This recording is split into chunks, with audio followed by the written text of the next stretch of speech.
Alunos, tudo bem com vocês? Espero que sim. Hoje eu estou aqui para dar continuidade nas nossas aulas de urgência, tá? E emergência. Hoje o tema da aula será TCE, traumatismo crânioencefálico. Então, o que que é isso, gente? O que que é um TCE, né? Então, é qualquer agressão que resulte em lesão anatômica, né? Ou funcional em qualquer parte da região o quê? Da nossa cabeça, né? Couro cabeludo, crânio, meninges, líquor, né? O meu encéfalo. Então, isso que eu tenho que pensar. Então, o traumatismo crânioencefálico, né? Traumatismo craniano, ele pode pegar uma ampla quantidade de estrutura, né? Couro cabeludo, crânio, meninges, líquor, né? O encéfalo, entre outras. O nosso cérebro, gente, ele é protegido por quê? Por uma calota craniana. Então, temos o nosso cérebro e tem uma calota craniana que recobre ele, né? E que por ser uma tábua óssea, né, algo rígido, contínua, fechada, ela confere ao cérebro o que, gente? Uma proteção contra impacto, tá? Desde os nascimentos, né? Lembrando que no nosso nascimento a gente tem quem? As fontanelas. O que seria essas fontanelas, gente? Nada mais é do que as muleiras, né? Que é conhecida aí popularmente. Cuidado que o menino não fechou a muleira ainda. É o que é isso, gente? Que os ossos, essa calota craniana, elas ainda não se encontraram, elas ainda não o que fecharam completamente, elas mantêm um espaço entre elas, tá? Então, quando falar em fontanelas, a gente lembra do nome popular moleira, tá? Então, aqui, gente, o traumatismo crânioencefálico, eu coloquei para vocês uma foto de uma estrutura do couro cabeludo, do crânio, né, da dura mater, da aracnoide, pia mater e do nosso cérebro, tá? Epidemiologia, gente, cerca de 55 a 75%, gente, dos meus TCEs é ocasionado por quê? Acidentes, principalmente acidentes de quê? De moto, tá? E quedas. Então, hoje em dia, quando eu lembro de TCE, eu lembro que prevalece quem? Os acidentes de moto, tá? As quedas ocasionam muito esse tipo de trauma, tá?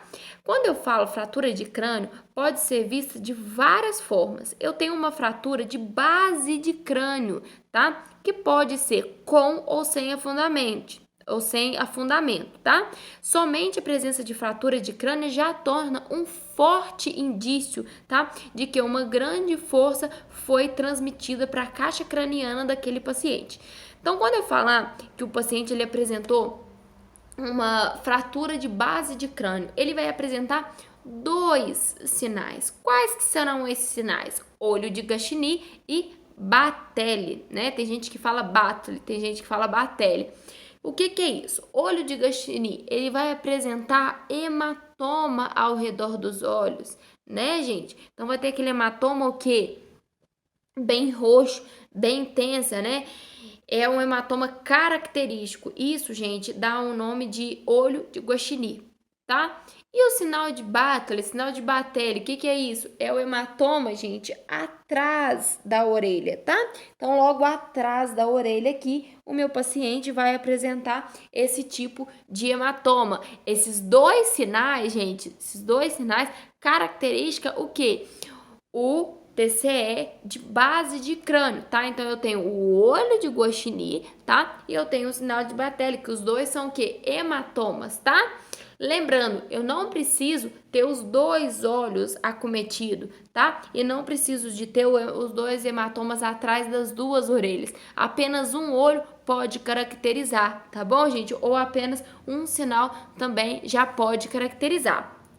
Lembrando, isso, gente, é um forte, né, sinal de identificar essa fratura de base de crânio, tá? Porém, esse paciente, ele irá passar por uma tomografia também para ter a certeza daquele diagnóstico, tá bom?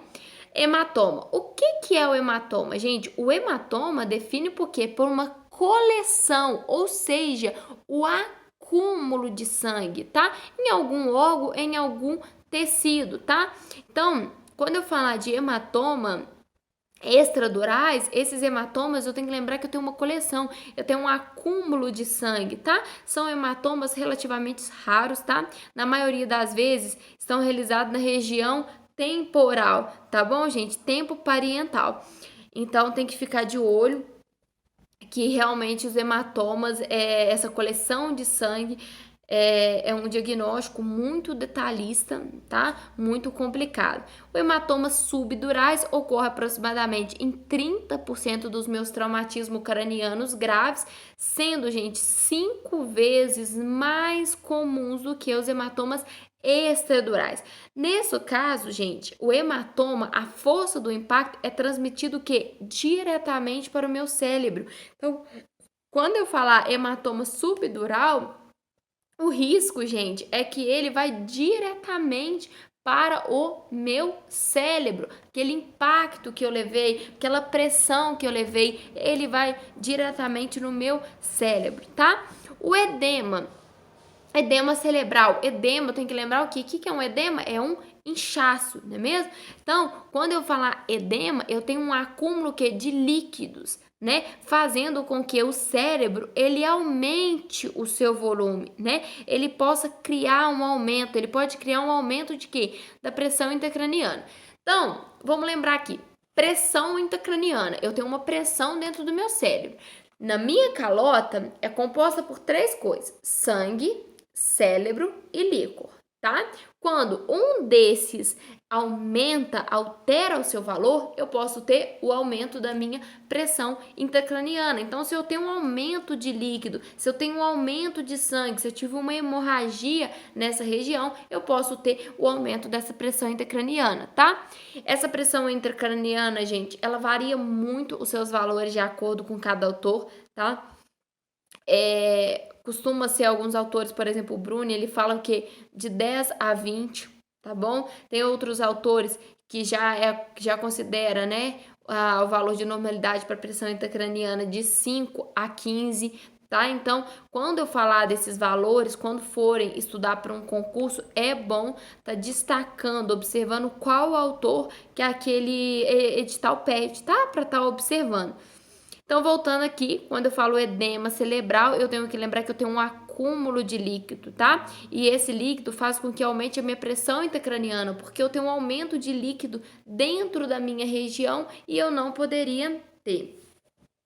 Lesão primária. O que seria uma lesão primária, gente? Lesão primária é aquela lesão, né, que resulta no trauma mecânico, que acontece no momento do meu trauma. Então, eu tô aqui agora, tô lá em casa limpando a minha laje e eu caí da laje. O que será a lesão primária? É a lesão que apresentou naquele momento, que apresentou agora. Então, apresentou o quê? Apresentou um hematoma, um sangramento, né? Fraturas, então é a lesão daquele momento exato, tá? Lesão secundária ocorre depois do trauma inicial, né? Pode ser definida como as lesões que ocorrem por danos consequentes respostas o quê? Fisiopatológicas. Então, quando eu falar lesão primária, acontece agora, nesse exato momento, tá? Quando eu falar lesão secundária, pode ocorrer dias depois, tá bom? Então, por exemplo, hipotensão arterial, né? Hipóxia, redução do nível de oxigênio. O paciente pode apresentar uma febre, né? Porque por causa daquela lesão, ele apresentou um processo infeccioso, por exemplo, tá? Convulsões, tá? Esse paciente teve um problema em região cerebral, ele teve um dano cerebral. Então, convulsão é algo muito comum, né? Que esse paciente pode estar apresentando. Distúrbios ácido básico, e esse paciente coleteu uma gasometria. O que é a gasometria? Coleta do sangue arterial, podendo ser na artéria radial, femoral, entre outras, né? Que é o enfermeiro que coleta. Ali eu vou estar vendo o quê? Concentragem de gás carbono, do meu pH, né? Do meu oxigênio, entre outras. Então, gravem. Quando eu falar lesão primária, é a lesão que aconteceu agora, no momento da minha lesão. Eu caí de moto e eu quebrei o meu dedo, eu quebrei o meu punho. né? Então, isso aí é uma lesão que ocorreu agora. Eu tive, por exemplo, a amputação da minha perna, isso é lesão primária. Lesão secundária são as lesões que vamos observar ao longo do tempo, tá bom? Após aquele período primário, tá, gente?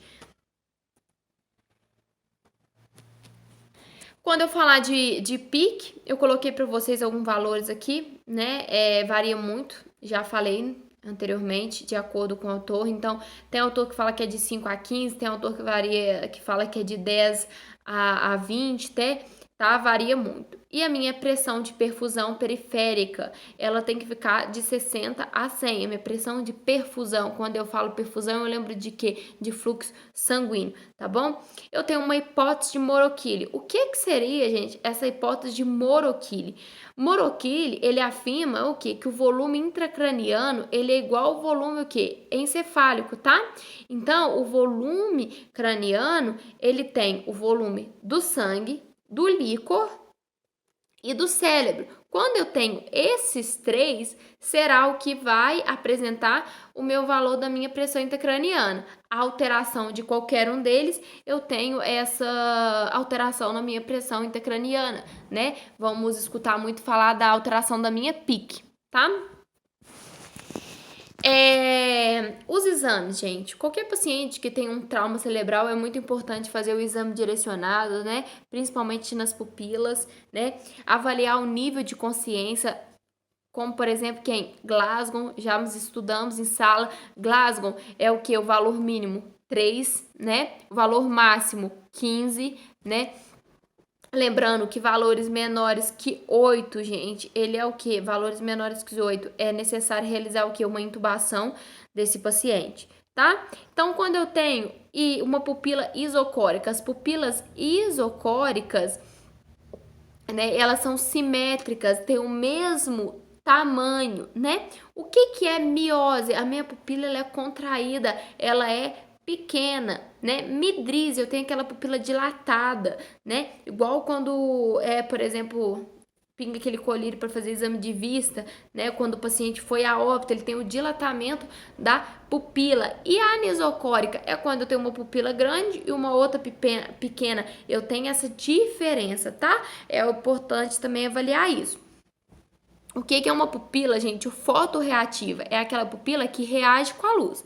Então, eu tô aqui agora, né? Se eu pegar o celular e fizer assim e jogar a luz, a pupila ela tem que contrair. Se eu joguei a luz e a minha pupila não contraiu, ela não tá uma pupila que tá o quê? Reagindo. Ela não tá o quê? Fotorreativa, né? Isso é ruim. Para vocês olharem, né? Para vocês conseguir identificar como que é uma pupila fotorreativa, todo mundo vai aí no espelho do banheiro, pega o celular, liga a lanterna, pega o celular de lado, já com a lanterna ligada, olha como que tá o tamanho da pupila de vocês e chega o celular até ela, para vocês conseguirem identificar que ela vai retrair, ela vai diminuir, tá bom? Coloquei também alguns parâmetros para vocês estarem observando, tá bom, gente? Aqui na monitorização desse paciente, ele vai ficar monitorizado. Então, eu coloquei uma tabelinha para vocês. Quando eu falar do tratamento, né? Eu tenho que lembrar XABCDE sempre na atenção, na avaliação primária, prevenir lesões secundárias, né? Manter a oxigenação desse paciente adequada, a imobilização que é feito lá no meu ABCDE, né? Tentar sempre manter uma pressão o que maior que 9/6, garantir essa perfusão cerebral que tem que manter de 60 a 100, né? Evitar que esse paciente ele tenha uma hipoglicemia, porque a glicemia, né, ela é fonte de energia para o cérebro. Se ele está com ela baixa, pode ocasionar também dano.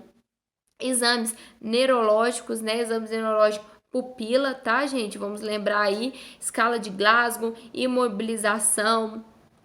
Muitas vezes esse paciente pode ser que tenha que ser solucionada a sua situação em um bloco cirúrgico. Esse paciente vai ser encaminhado muitas vezes para quem, gente? Para tomografia, tá? Então é importante estar realizando.